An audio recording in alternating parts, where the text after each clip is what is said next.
Bien, buenos días estudiantes.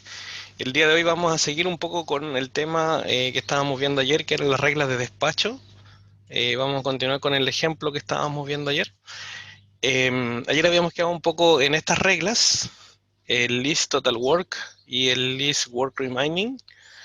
Ambas se basan en cuánto es lo que te queda por procesar en tiempo de operación. Entonces, por ejemplo, en el caso del list total work, los tiempos totales de procesamiento para cada una de las tareas son 12, 10, 7 y 4. Y como la regla dice list, o sea, significa el mínimo, tú ordenas por prioridad por el mínimo, ¿no? Entonces, por ejemplo, el que se va a demorar menos sería la 3, después el segundo que se va a demorar menos sería la 2, después la 1 y después la 4. Y ese es el orden, la secuencia en que deberían procesarse las tareas según esa regla. Luego, el list work remaining, solamente nosotros calculamos cuáles son las operaciones remanentes que le quedan por hacer a cada una de las tareas, una vez que, o sea, lo que pasen por la máquina B y los que quedan más adelante, y luego las ordenamos también de menor a mayor, ¿no? Pero no solo las tareas pendientes en sí, sino que el tiempo, probablemente tal. Esto del work remaining se refiere a los tiempos de procesamiento remanentes, ¿no? Entonces, en el caso de la tarea 1 es 12, en el caso de la tarea 2 es 5, en el caso de la tarea 3 es 2, en el caso de la tarea 4 es 8, ¿ya? Por lo tanto, al que le queda menos de todo es la tarea 3, porque de hecho esa le queda solamente una tarea, un procesamiento que era en la máquina B justamente, y se demora 2, así que esa va primero, después la 2, la tarea 2, después la 4 y por último la 1. Ok. Y luego, las últimas reglas que nos van quedando, una es esto, que en el fondo significa most operations remaining, ¿no es cierto? Entonces tú calculas las operaciones remanentes, va a decir qué cantidad de operaciones le queda por hacer a cada tarea. Entonces, por ejemplo, habíamos dicho recién que la tarea 3 solamente le faltaba pasar por la máquina B, así que le queda una. La tarea 1 tiene que pasar por la B y después por dos más. O sea, B es solamente la primera de sus operaciones, así que le quedan tres. A la tarea 2 y la tarea 4 le quedan dos todavía procesamiento, digamos, em, dos etapas, dos operaciones hasta que esté lista, ¿no? Hasta que esté finalizada esa tarea. Entonces, si buscamos el orden acá, entonces, como dice most, uno debe priorizar a la que le quedan más tareas por hacer, ¿ya? Entonces, no, al revés, antes era list, ahora es most. Así que a la que le queda más tareas por hacer, primero es a la 1, por eso va en primer lugar.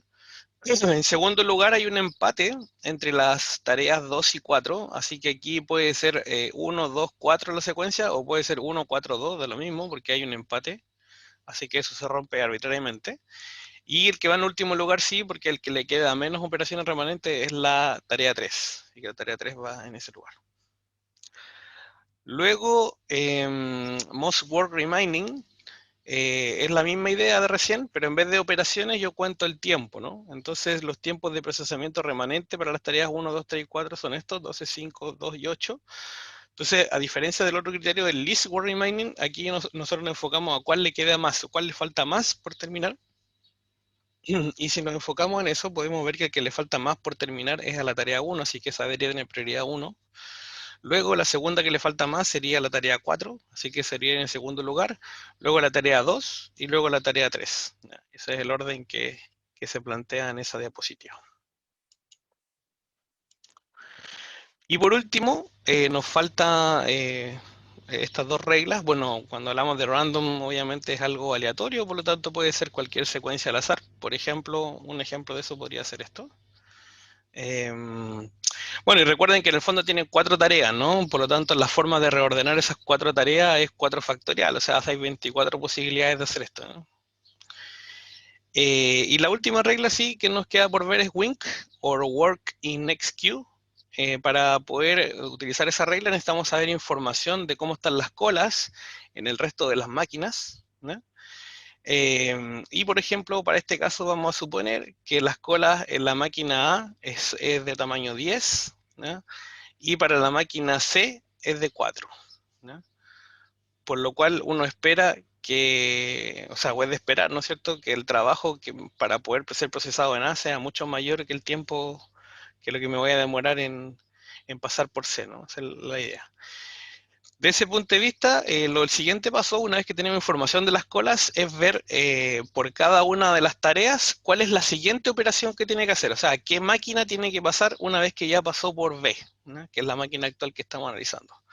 Entonces, para las tareas 1, 2, 3 y 4, la siguiente operación es, para la tarea 1 es A, para la tarea 2 es C, para la tarea 3 no hay siguiente operación porque pasar por B es la última operación.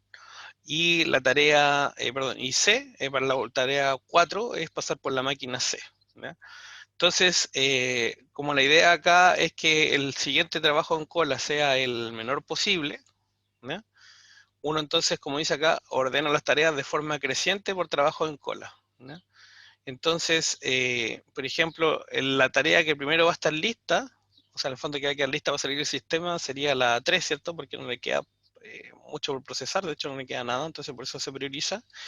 Y luego se ven cuál es la máquina que tiene la siguiente cola más corta, ¿no? O menos pesada, por así decirlo. Entonces, en el caso de la máquina C, la cola es más corta que la máquina A. Entonces, las tareas que tienen próxima operación, pasar por la máquina C, tienen prioridad.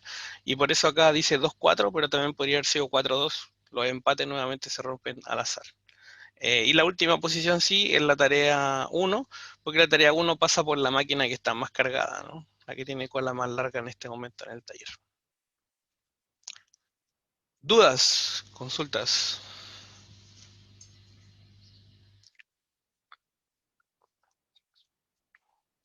¿No? ¿Se entiende todo? Muy bien. Bueno, eso espero. Eh, bien, ahora vamos a ver otro ejemplo. Este es un ejemplo del libro de Render y Heiser. Dice más o menos así. Hay 5 trabajos de diseño arquitectónico pendientes por ser asignados en el despacho de esta compañía, ¿no? Ajax, Turner y Burns Architects.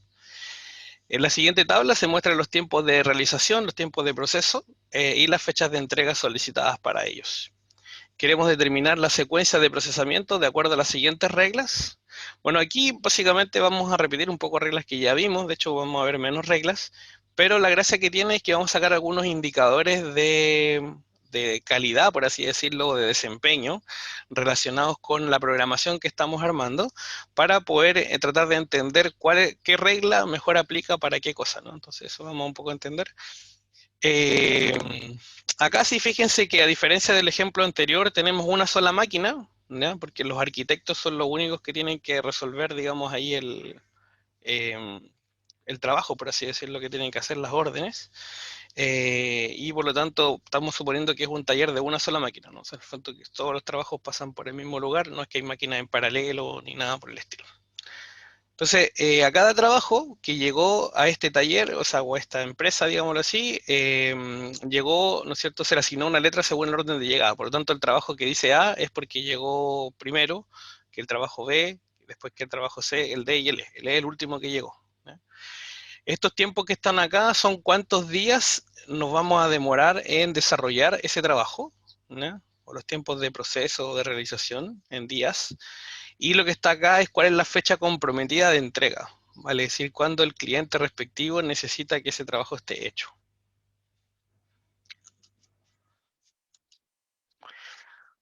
Ok, lo primero que vamos a hacer entonces es entender una de las cosas que nos pide es la secuenciación FCFS, ¿cierto? O sea, First Came, First Served. Ahora, para este ejemplo en particular, el enunciado dice claramente que yo le asigné letras, ¿no es cierto?, a las tareas o a los trabajos en función de que iban llegando. Por lo tanto, la secuencia FCFS viene dada por la misma tabla en sí y en el fondo es la secuencia A, B, C, D, E, ¿no? Porque ellos están ya dados en orden en que llegaron al sistema, ¿no? Un concepto que vamos a retomar de algo que habíamos visto en la primera clase de programación de operaciones es el tema del tiempo de flujo en el sistema, y en el tiempo de flujo en el sistema mide el tiempo que espera cada trabajo, ¿no es cierto?, más su tiempo de procesamiento. O sea, en el fondo es el tiempo de estadía en el sistema. Por ejemplo, en el caso del trabajo B, eh,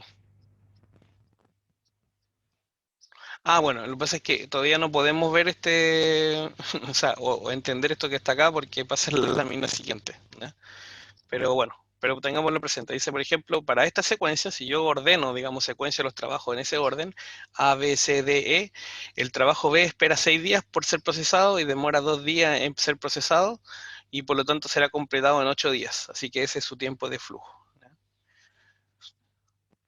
Eso, ¿no? Si nosotros lo secuenciamos A, B, C, D, E, por ejemplo, se supone que, no sé, por decirlo con el tiempo cero, comienza, ¿no es cierto?, el trabajo A y demora 6 días en resolverse, y por lo tanto el tiempo de flujo es 6 porque no demoró, no esperó nada en el fondo.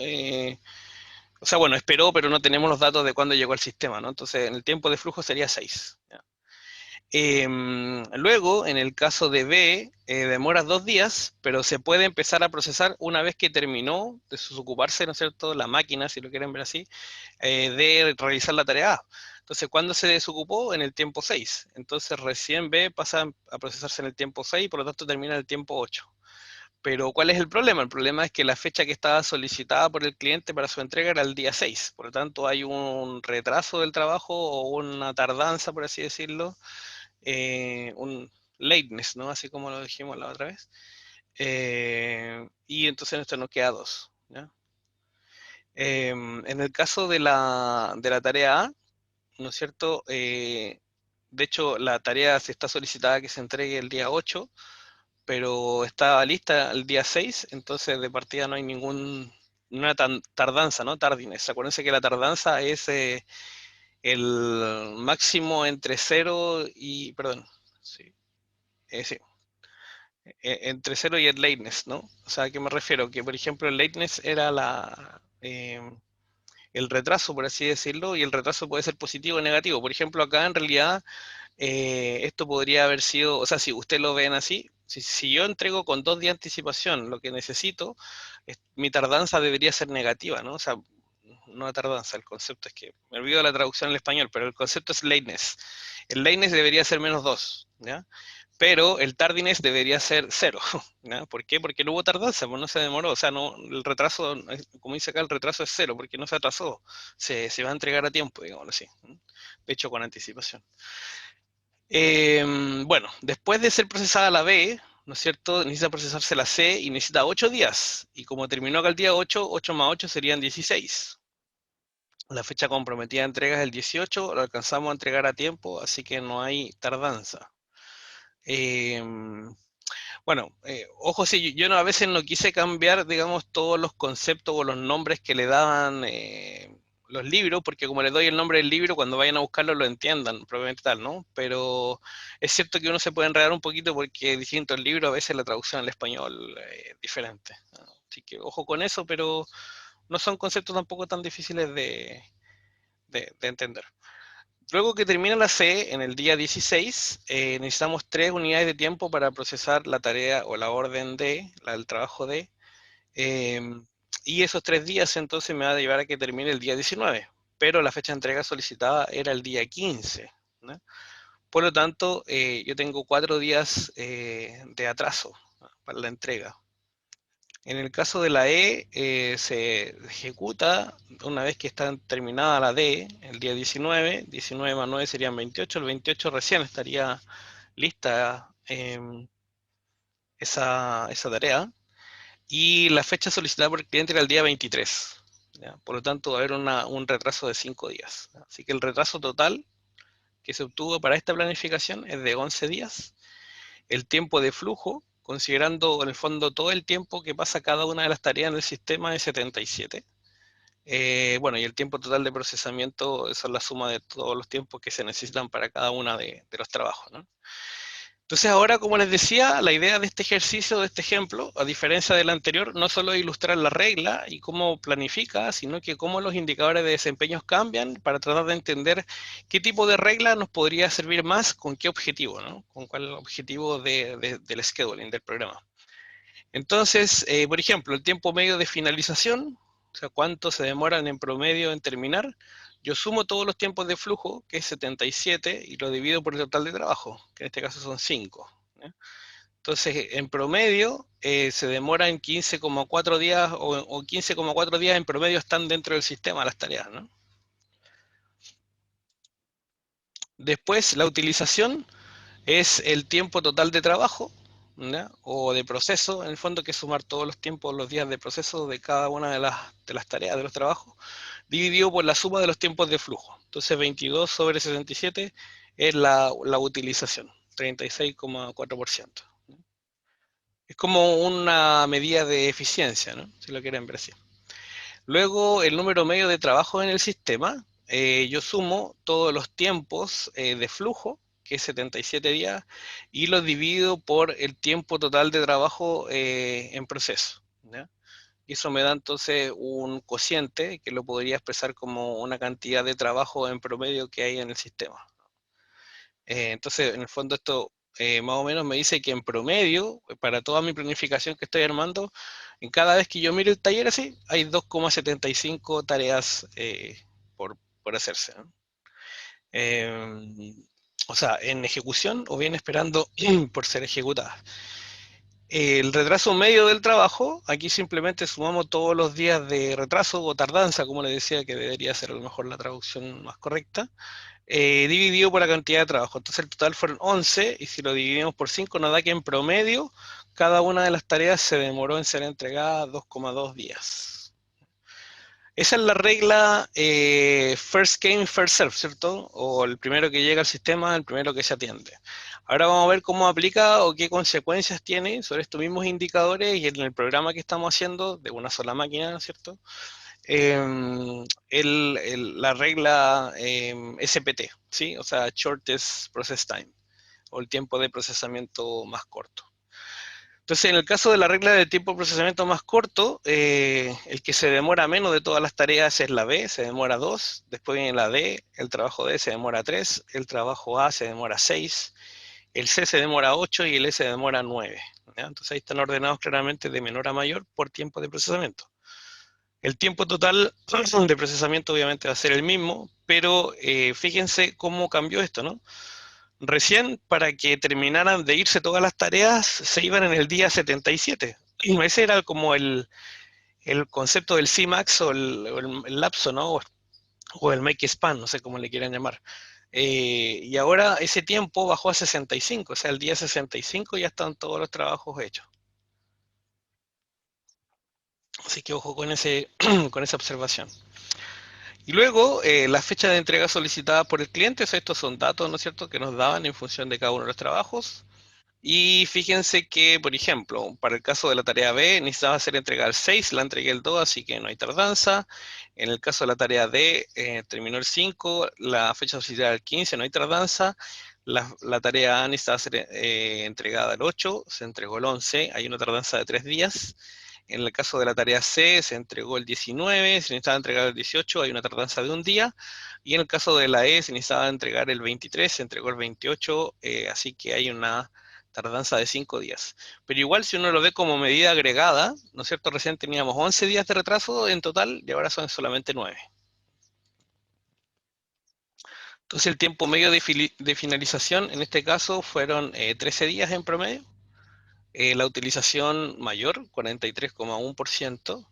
El número de trabajos en el sistema, como que el working process, el WIP, ¿no es cierto?, es mucho menor, 2,32, o sea, no mucho menor, pero menor que el anterior. Y el retraso también disminuyó a 1,8 días.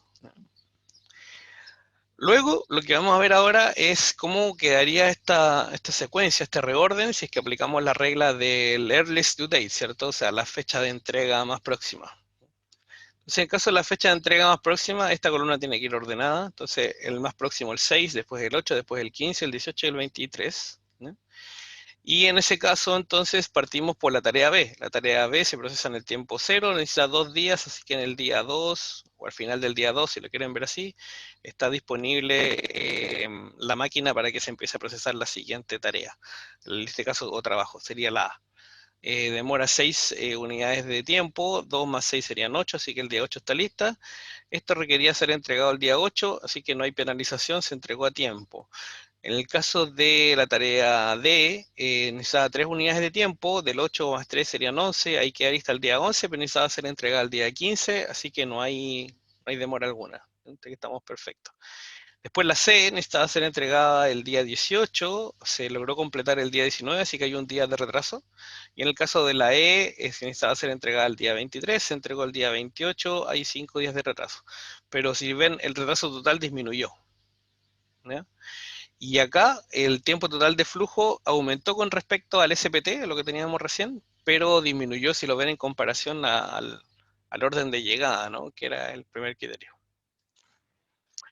Entonces el tiempo medio de finalización para esta regla, el due date es 13,6 días, la utilización es 41,2, el número medio de trabajo en el sistema 2,43 trabajos y el retraso medio serían 1,2 días. Y por último, la última regla que nos quieren probar es longest process time o el tiempo de procesamiento más largo. Y en ese caso el tiempo de procesamiento más largo implica que esto tiene que estar ordenado de mayor a menor, ¿ya? O de manera decreciente, como quieran decirlo. Entonces sería 9, el primer trabajo, el que más se demora, el E, después el C, que se demora 8, después el A6, el D3 y finalmente el B2. Entonces, si procesamos primero el E, el tiempo de flujo en que está listo sería 9, necesita ser entregado al 23, no hay retraso. Después el C procesa el C, el día 17 está listo, se necesita entregar el día 18, no hay retraso. En el caso de la tarea A, tiene 6 días de trabajo de procesamiento, 6 más 13 serían 23, el día 23 está lista, pero necesitaba ser entregada el día 8, así que aquí hay mucho retraso, 15. Después la E tiene 3 días, está lista el día 26, pero necesitaba ser entregada el día 15, hay 11 días de retraso. La B tiene 2 días de procesamiento, está lista el día 28, pero necesitaba ser entregada en realidad el día 6, ¿ya? Por lo tanto el retraso es gigante, son 22 días de atraso. Así que el atraso total o el retraso total aumentó mucho, el tardiness a 48 y el tiempo de flujo también, se dan cuenta, las tareas, hay muchas tareas que pasaron innecesariamente mucho tiempo esperando. Así que se hizo súper ineficiente el sistema. Entonces acá están las medidas de desempeño, el tiempo medio de finalización, 20,6 días, o sea, 20,6 días en promedio para que se pueda ir la tarea, es mucho. Luego la utilización, súper bajó, 27%. El working process súper alto, 3,7 más o menos. Y el retraso medio también bastante alto, 9,6 días en promedio de atraso. Entonces ahora lo que tenemos en esta lámina es una tabla que nos permite comparar simultáneamente los distintos indicadores o KPI, si le quieren llamar así, ¿no es cierto?, de desempeño del taller, que te permitiría a ti entender cuál regla es la que mejor aplica, bueno, en este caso en particular, pero después vamos a ver que hay algunas de esas cosas que son generalizables absolutamente, ¿ya? A cualquier tipo de máquina con cualquier característica, con cualquier cantidad de tareas, hay secuencias que te permiten llegar al óptimo, si lo quieres ver así, o sea, digamos, existe teoría de estudio al respecto, eso está fundamentado. Entonces, acá tenemos las reglas, el primero en llegar, el primero en salir, el tiempo de procesamiento más corto, la fecha de entrega más próxima y el tiempo de procesamiento más largo. Entonces, por ejemplo, si uno visualiza lo que es el tiempo medio de finalización, el que menos se demoró, ¿no es cierto?, en promedio, ¿no es cierto?, en irse del sistema son 13 días y es el SPT, ¿ya? Claramente este es el peor. Después la utilización del sistema, si uno empieza a ver, cuando más se utilizó el sistema fue justamente con SPT.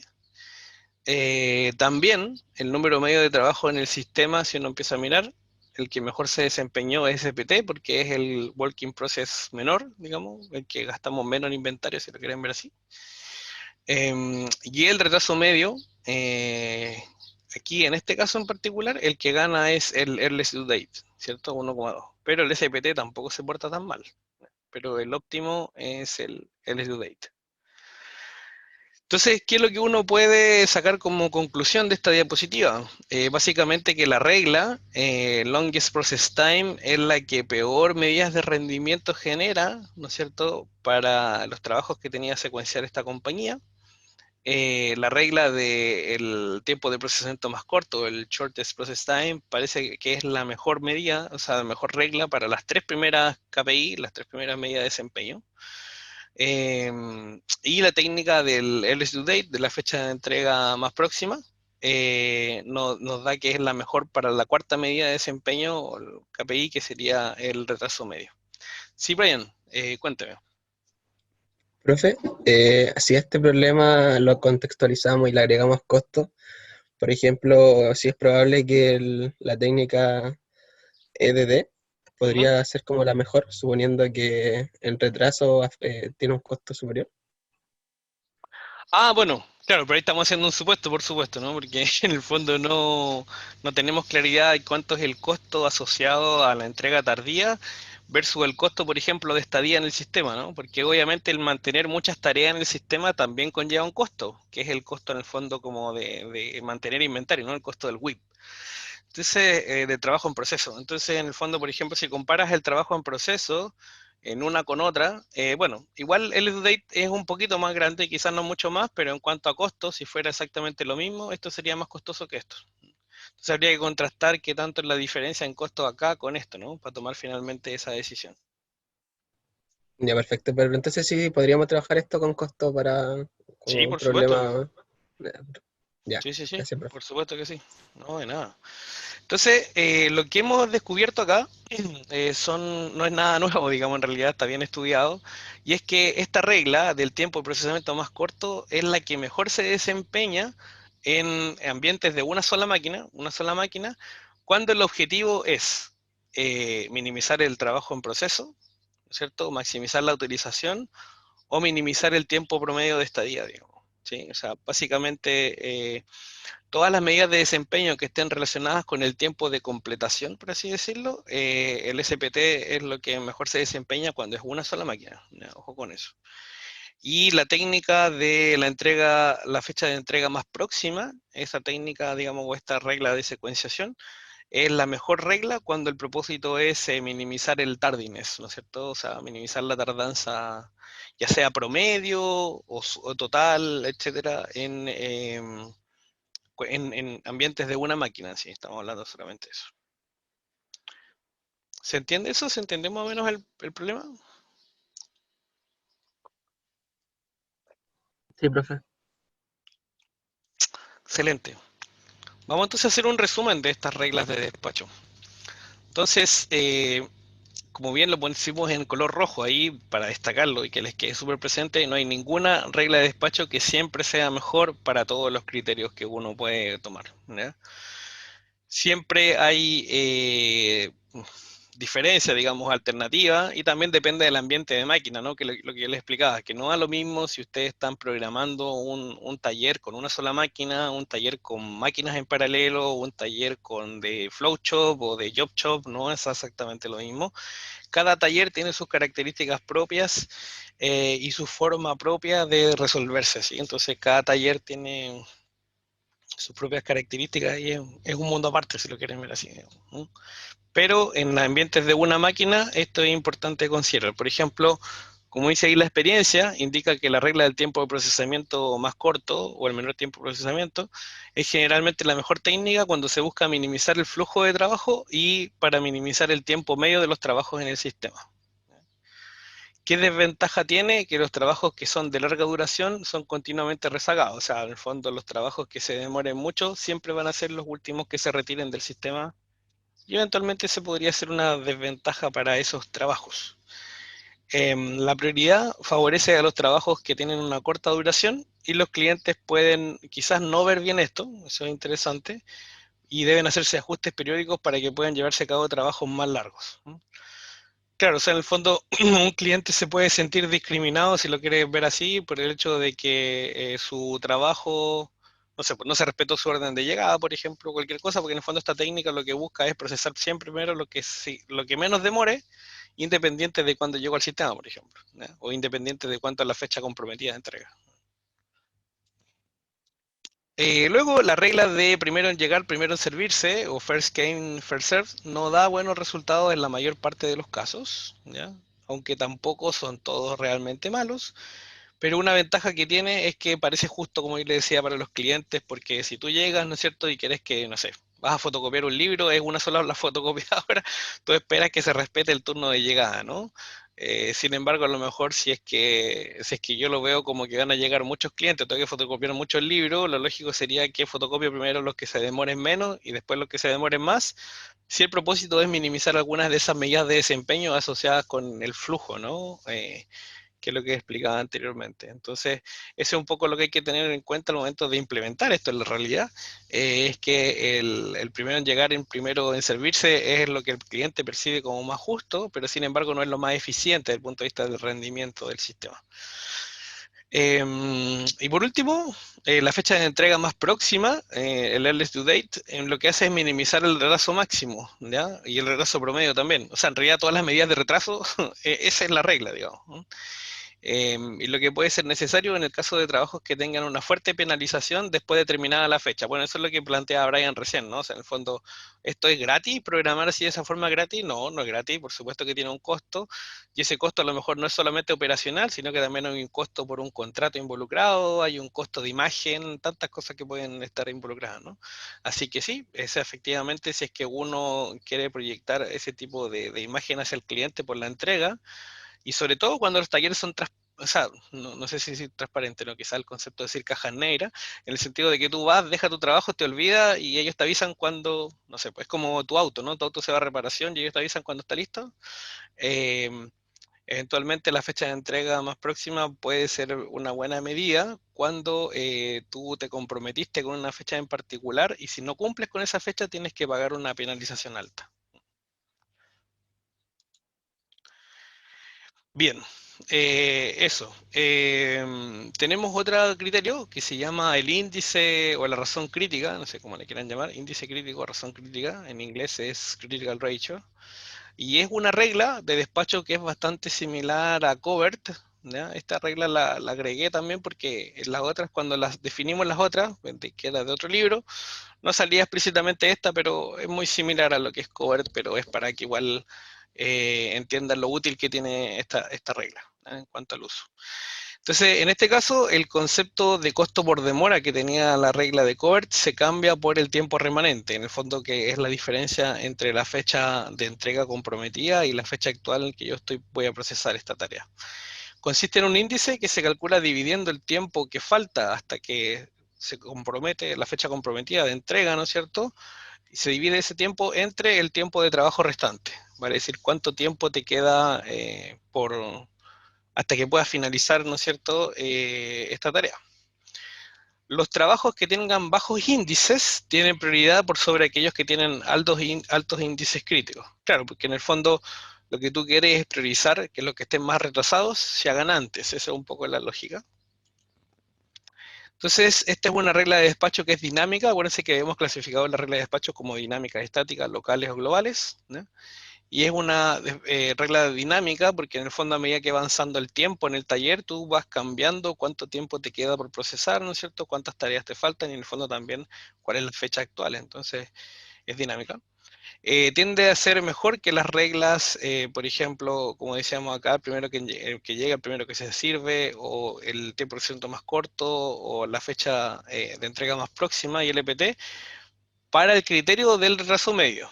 ¿Sí? Eso. Cuando queremos mejorar este criterio del retraso medio, tiende a ser mejor, a dar mejores resultados.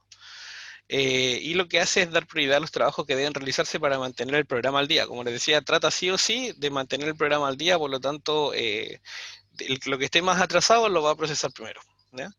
Entonces, el critical ratio es el tiempo remanente, ¿cierto? Dividido por el trabajo remanente. Entonces, el tiempo remanente es la fecha de entrega menos la fecha actual, dividido por el tiempo de procesamiento remanente que le quede.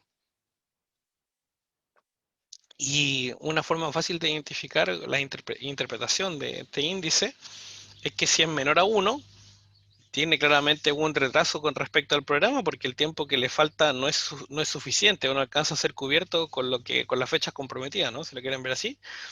Si es igual a 1, calza como reloj justamente en lo que queda, ¿no es cierto?, de tiempo para hasta que la entrega van a alcanzar a procesarse, pero justo. Y si es mayor a 1, el trabajo entonces está adelantado o puede ser entregado de alguna forma, tiene una cierta holgura y uno puede pensar que eventualmente puede ser entregado con anticipación. Este es otro ejemplo, también del libro de Render y Heiser, Entonces nos dicen que hoy es el día 25 en el programa de producción de los laboratorios de pruebas de médicas de Saico. Dice que se desea realizar 3 trabajos, los cuales se muestran a continuación. Trabajo A, B y C, fecha de entrega solicitada 30, 28, 27 y días de trabajo restantes, ¿ya? Esto que está acá, días de trabajo restantes, significa cuánto es lo que te falta por procesar hasta que esté listo ese trabajo, ¿no? Y esto que está acá, básicamente, es cuál es la fecha de entrega comprometida, ¿ya? Entonces nos piden calcular los índices críticos utilizando la fórmula vista anteriormente. Entonces, acuérdense que el índice crítico es la diferencia entre la fecha comprometida de entrega y la fecha actual, ¿ya? Y eso dividido por el tiempo remanente, ¿no? Entonces, por ejemplo, en el caso del trabajo A se nos da 1,25 de razón. En el caso B, fíjense que me quedaban 5 días de procesamiento, pero solamente me quedan 3 días para cumplir con la fecha de entrega, así que claramente eso está crítico.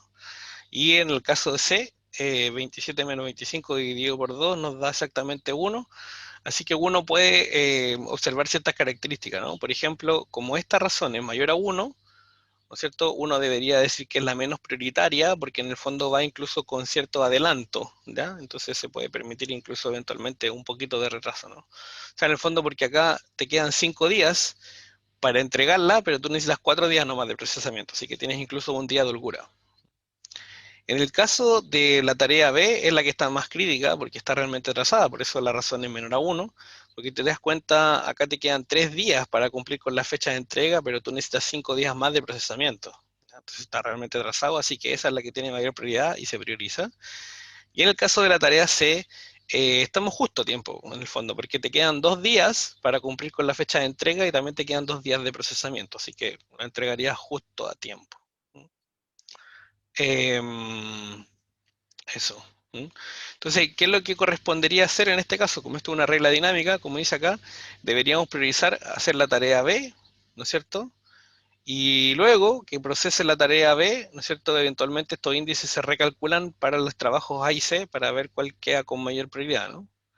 Si todo sigue igual, lo lógico sería pensar que el trabajo B, ese trabajo C, va a tener mayor prioridad que el A, ¿no? Tal como está ahora. Pero igual es dinámico. O sea, entonces, como dice acá, una vez completado el trabajo B, recalcularíamos los índices críticos para A y C para determinar si las prioridades han cambiado o no. Claro, porque pueden eventualmente cambiar, pero a priori si no cambia la información que está acá, pareciera que no debería modificarse eso. ¿Qué más podemos hablar del índice crítico? Bueno, en la mayoría de los sistemas de programación de la producción, la regla de índice crítico puede ayudar a conseguir los siguientes objetivos. Primero, determinar la situación de un trabajo concreto, vale decir si está atrasado, si está, ¿no es cierto?, adelantado, si va en relación al plan estipulado y por lo tanto va bien. Establecer una prioridad relativa entre los trabajos bajo un mismo criterio. Relacionar también los trabajos contra el stock que haya, o sea, en el fondo en relación a la materia prima, al inventario, si lo quieren ver así, y los contrapedidos bajo un mismo criterio, ¿ya? Bueno, eso en el caso de que usted tenga un ambiente de producción múltiple, ¿no? Contra stock y contra pedido, ¿ya? Eh, o sea, en el fondo, ¿a qué nos referimos ahí? Contra stock es cuando nosotros tenemos un ambiente de producción make to stock, o sea, en el fondo que producimos en masa solamente para mantener inventario, pero también a lo mejor tomamos ciertas órdenes, digamos, y producimos, para algunos casos en particulares, contra pedido, como dice ahí, ¿no es cierto? Entonces, en el fondo, cuando recibo la orden, recién he hecho andar la máquina y he hecho andar la producción proveniente de tal. Entonces, hay algunos ambientes de talleres o de trabajo, plantas de producción, o sea, como quieran verlo, que manejan ambos enfoques, digamos, y este criterio te permite de alguna forma balancear eh, o relacionar o eh, tomar de la misma forma, con la misma importancia unos que otros. También nos permite ajustar las prioridades y revisar los programas de forma automática para cambios tanto en la demanda como en el progreso de los trabajos. Efectivamente, este indicador, como te va señalando cómo va el progreso de la tarea a lo largo del tiempo, puede ser que te dé alertas de cambios que tienes que hacer en el procesamiento para mejorar tus indicadores finalmente o, como lo plantea Brian, eventualmente minimizar el costo, ¿no? Bueno, se realiza un seguimiento dinámico, te permite realizar un seguimiento dinámico del progreso de los trabajos y por lo mismo ver cómo van haciendo, ¿no? Entonces este índice es bastante útil, tiene harta aceptación del punto de vista práctico, y por lo mismo, ¿no? Básicamente porque te permite también llevar un control sobre qué va pasando en el trabajo. Y lo otro que también es un índice dinámico, eso es bueno, porque en el tiempo puede ser que las priorizaciones vayan cambiando, ¿no? Según las cosas que van pasando. Bien, ¿dudas con respecto al índice crítico o lo que hemos visto hasta ahora?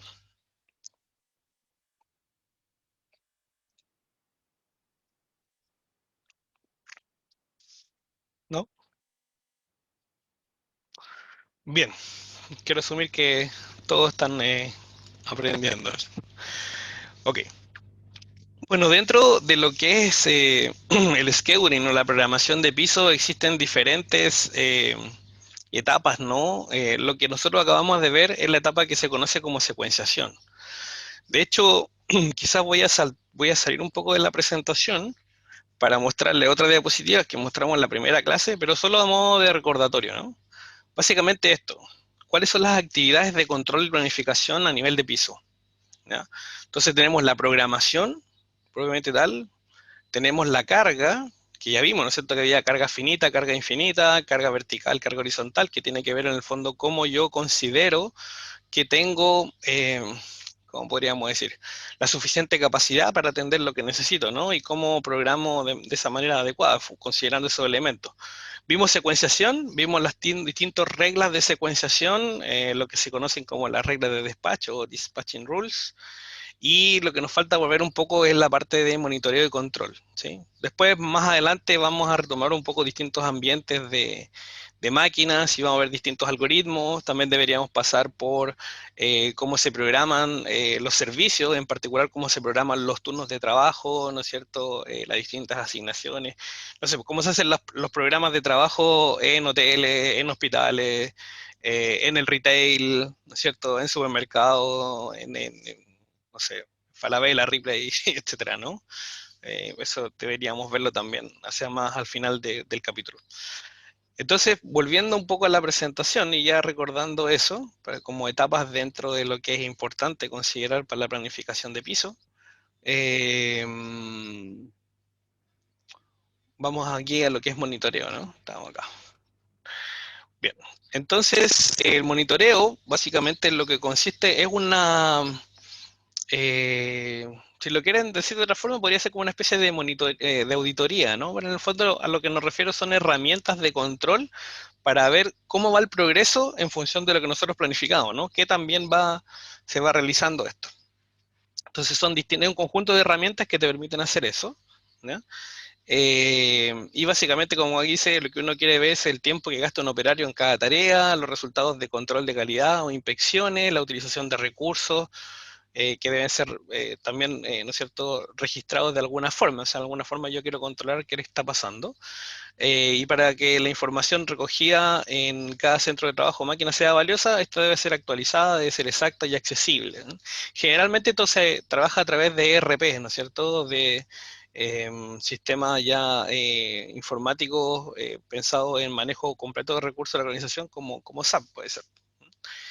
Y atendiendo a esta necesidad es que se lleva a cabo esta última etapa de monitoreo, ¿ya?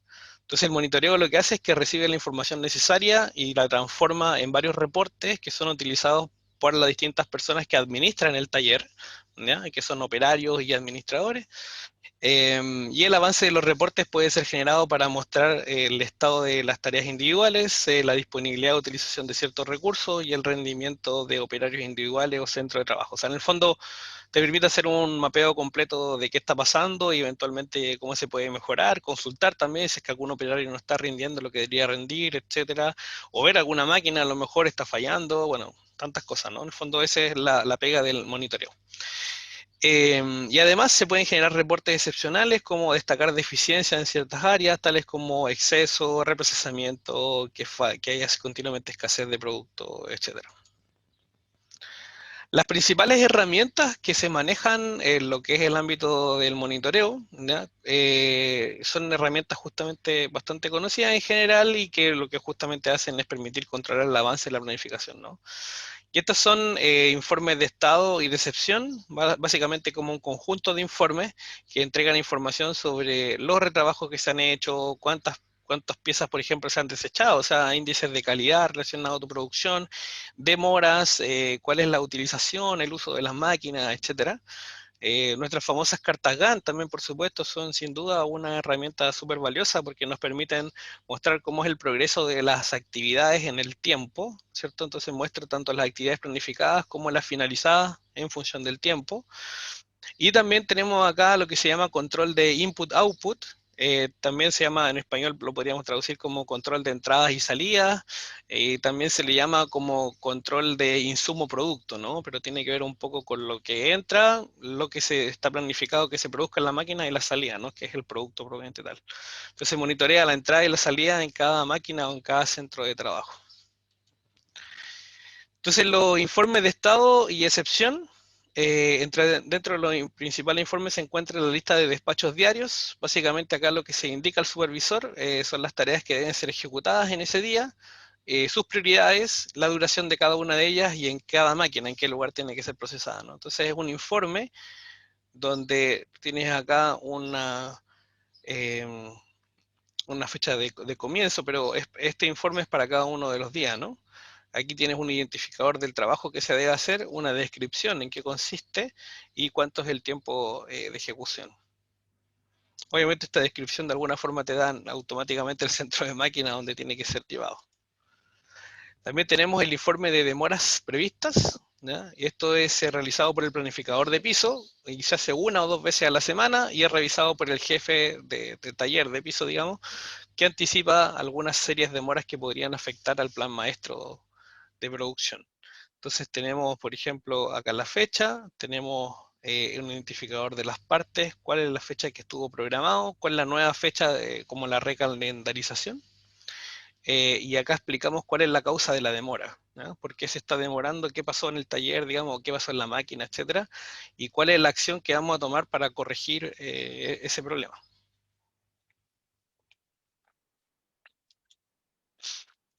Entonces, dentro de los informes de estado y excepción tenemos informes de desecho, informes de trabajo, informes de resumen de desempeño y lista de faltantes. Eso más o menos dentro del contexto de lo que son los informes de estado y excepción. En las cartas GAN, básicamente aquí lo que tenemos son herramientas, que es una herramienta en el fondo que nos permite monitorear el progreso, ¿no es cierto?, de la tarea en el tiempo y en función de ver también cuál es la carga que tienen las máquinas en tu centro de máquinas. Y la carta puede adoptar fundamentalmente dos formas. Una puede ser una carta de programación o progreso de la tarea. Lo que hace es representar gráficamente el estado actual de cada tarea en relación con la fecha de término programado. O sea, vale decir qué porcentaje lleva de avances, de cumplimiento, si lo quieren ver así. Y también puede ser una carta de carga para los centros de trabajo. O sea, muestra en el fondo cuánto es la carga que tiene cada centro de trabajo y también muestra eventualmente los tiempos no productivos de cada máquina, ¿no? Esto es un poco la segunda opción como lo que mostramos el día de ayer cuando hicimos carga finita y carga infinita, ¿no? Entonces, este es un ejemplo de una carta de programación para los trabajos en una imprenta. Entonces, ustedes tienen distintos días de trabajo, ¿ya? Y entonces tenemos una carta de este tipo y nos permite manejar información relevante, ¿no? Por ejemplo, el trabajo B, eh, como dice ahí, el día 1, el día 2, esto va a estar en una actividad de mantenimiento, no puede de alguna forma ser procesado donde corresponde porque va a estar en mantenimiento, así que recién se empieza acá a realizar, ¿ya? Esto marca el principio de una actividad, ¿no es cierto? Y esto marca el fin de una actividad y esto que está acá muestra el progreso real de la tarea, ¿no? Por ejemplo, aquí se ha hecho todo eso y nos falta esta parte, ¿no? Este muestra el tiempo actual donde estamos consultando, por así decirlo, y esto es la proyección, ¿no? En este caso, en el caso de la tarea C. Eh, Eso básicamente, ¿sí? Esta es una forma de carta GAN. Otra forma podría ser en el caso, por ejemplo, de una carta GAN para la fábrica de autopartes, en el caso de ciertos vehículos que se quieran hacer en un taller. Entonces también tenemos la misma lógica de inicio de actividad, fin de la actividad, progreso real, tiempo programado para realizar la actividad y eventualmente si hay algo así, hay un tiempo no productivo, ya sea por falla de la máquina, por mantención, etcétera. Básicamente esa es la idea. También tenemos una carta GAN para carga, ¿no es cierto?, de los centros de trabajo en una fábrica de lavadoras, por ejemplo. Entonces, acá tenemos distintos centros de trabajo, trabajos de metales, mecánica, electrónica, pintura, y acá tenemos distintos días de la semana, y acá tenemos qué es lo que se va a hacer en cada uno de esos días, ¿no? Cómo se está programando el trabajo, cómo se está cargando el trabajo en cada uno de esos centros de trabajo, ¿ya? O centros de máquina, como le quieran llamar. Entonces, lo que están en blanco son en proceso, o sea, esto está planificado que se va a realizar. Lo que está en azul es no programado, o sea, en el fondo son tiempos casi ociosos, si lo quieres ver, o tiempos disponibles. Bueno, dice acá no programado, ¿no? Pero claro, lo que pasa es que la diferencia entre centro no disponible y no programado, básicamente es que el centro no disponible es cuando tú no puedes programar ahí una actividad porque esa máquina no va a estar disponible ese día, en esa hora por alguna razón, como explicábamos recién, alguna especie de mantención preventiva que se podría hacer, ¿no es cierto? Algún tipo de problema con el operario, si es que son habilidades muy específicas y el operario ese día, por ejemplo, pidió licencia, no sé, se puede planificar eso también y se bloquea el uso de esa máquina para ese día. Y así, ¿no? Entonces lo que está en azul son horarios que todavía están libres, que se pueden utilizar, pero que no se ha sido programado ninguna actividad por el momento. Y lo que está en este color celeste con una cruz, en el fondo indica, como le explicaba recién, que ahí ya derechamente no se puede programar nada porque no van a estar disponibles esos centros de trabajo para esos horarios, esos días, ¿no? Acá tenemos otro ejemplo, pero en el caso de una carta GAN para la utilización de quirófanos en un hospital. Entonces, nuestras operaciones, centros de trabajo, serían las piezas de operación, ¿no es cierto? Entonces, la pieza de operación A, la pieza de operación B, o la sala de operación, ¿no? No sé cómo, la nomenclatura debe ser sala, ¿no? Como sala de operación, bueno. La A, B y C. Y acá está en el horario del día, ¿no? Esto es en un día en particular, desde las 7 de la mañana hasta las 6 de la tarde. Entonces, de 7 a 8 de la mañana, este doctor, ¿no es cierto?, va a hacer una operación.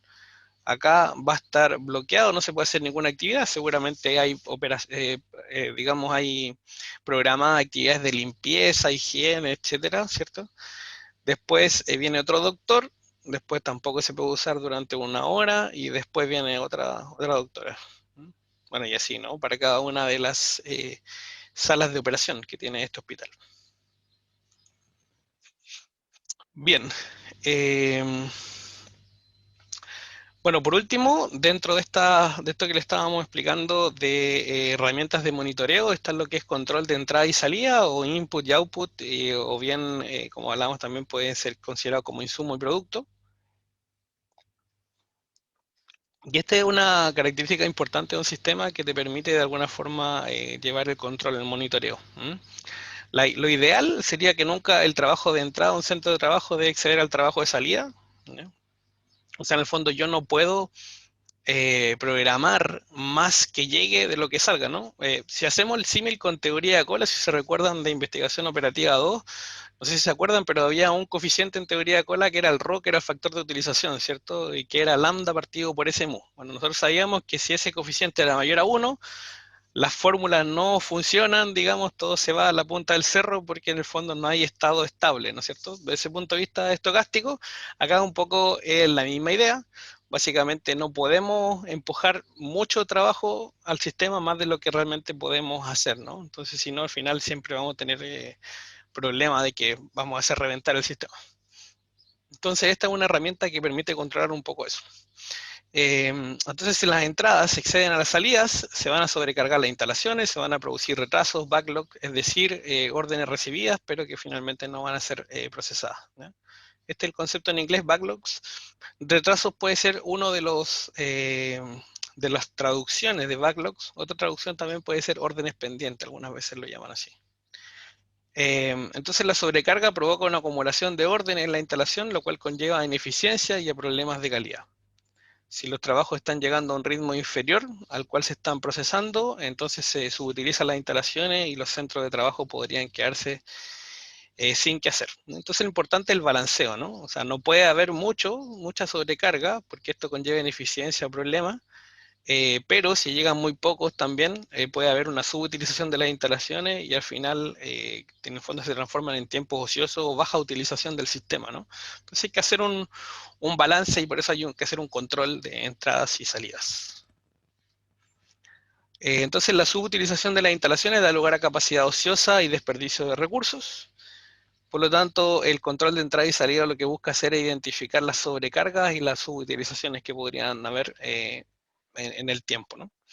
En resumen, entonces lo que hace el control de entrada y salida es un sistema que permite al personal de operaciones gestionar los flujos de trabajo en la instalación mediante el control del trabajo añadido a un centro de trabajo y el terminado respectivo de esos productos, de esos trabajos.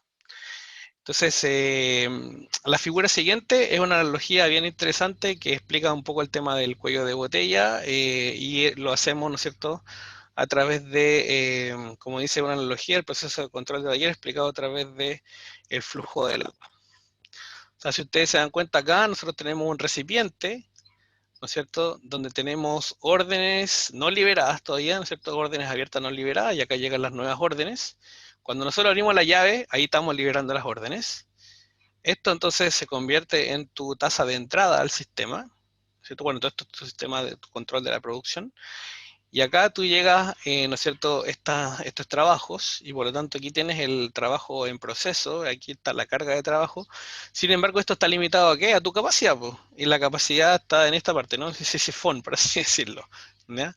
Entonces, tú en el fondo puedes administrar eventualmente esto, dependiendo de cuáles son las capacidades reales que tengas en el taller, pero esto obviamente te conlleva que no puedes aceptar o procesar todo lo que te llega o no tan rápido como uno eventualmente quiere, ¿no? Entonces, esta analogía lo que busca mostrar es que es súper importante balancear la entrada con la salida, porque si no va a hacer, en este caso reventaría esto, pues o sea, en el fondo se llenaría de agua y se caería por todas partes, ¿no?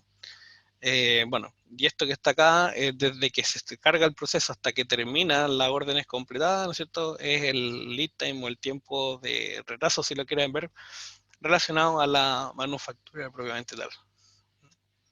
¿Se entiende este esquema, la idea? ¿Sí?